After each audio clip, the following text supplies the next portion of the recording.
So with that, over to you, Rajendra. Thank you, Alice. And I think it's exciting. When I gave the opening remarks as the chair, it was full of excitement. And, I was looking forward to learning. Last 2 days have been really fulfilling for me. We learned a lot about resilient resources, well as the live event does come to an end, but it seeds a new ecosystem. As my co-chair Tim said, we created a family. This is a wonderful platform, a great learning experience for me. I looks like, I did a diploma in resilient resource use. Nothing short of that. I have looked at the path-breaking work people are doing, the great ideas they have been asked and presented before us for seed funding. While I was going, through all the resources, and I made sure I did that for every resource people have posted, for every discussion people have posted. I looked at the chats, I looked at the documents, I looked at the videos.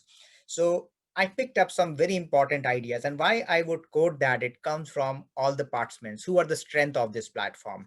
And these are the ideas I'm going to research more on.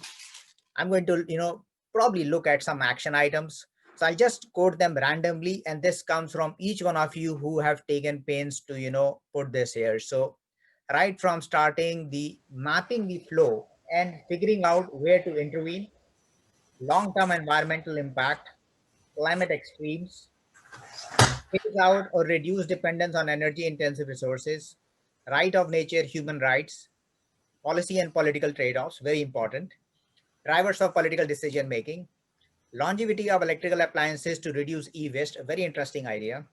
Bio-waste recycling, synergy between solar energy and agriculture, very important for a country like ours. Conservation of riverbed, circular economy, water security, using tech to predict damage to coastal areas, using foresight techniques in resilient resource use, very interesting concept. Using games to teach children about resilient resource use, and the innovative local currencies. But one of the main messages, the chair of the symposium, that I think it's very loud and clear. The financial resources include the human resources and the natural resources. Now, having said that, we need to change our approach. I mean, those who have undergone this entire discussion for the last 2 days, it makes it amply clear that we cannot put them just for accounting sake. We should change our way to look at them from accounting perspective to accountability perspective. Now that changes our whole lot of thinking about the human resources, the financial resources, and the natural resources. It changes and aligns our goals to the resilient resource use. What it does is we start thinking long term instead of the short term. We start thinking of world as a family rather than a market.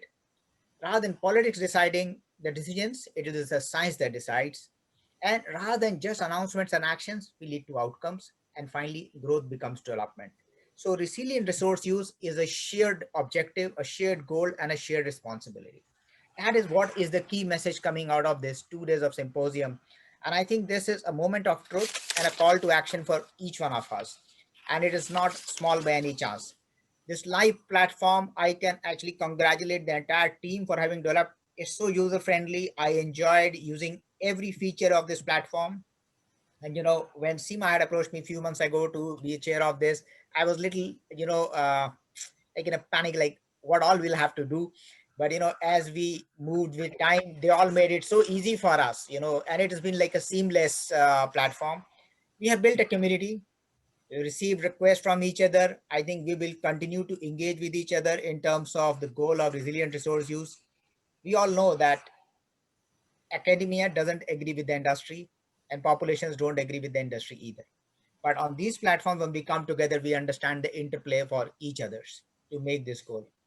With the Royal Academy of Engineering, I pledge to take this commitment to resilient resource use and spread it in my sphere of influence. I think all those delegates who have reached here, it is not an easy platform. I think it's an august platform where you would have reached because of your contributions or your potential to contribute. I hope you will make the best out of these platforms, spread the idea of resilient resource use, be safe, healthy, and with our actions, we'll shape the planet better and leave it better than what we inherited. This is not an ordinary symposium. This is a symposium for change. It's a symposium for action.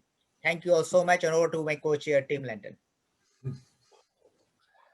Thanks, Rajendra. Indeed, I love that sentiment that this is a this is a time for collaboration and a time for action. And we've been covering incredibly rich and diverse territory, as Rajendra has nicely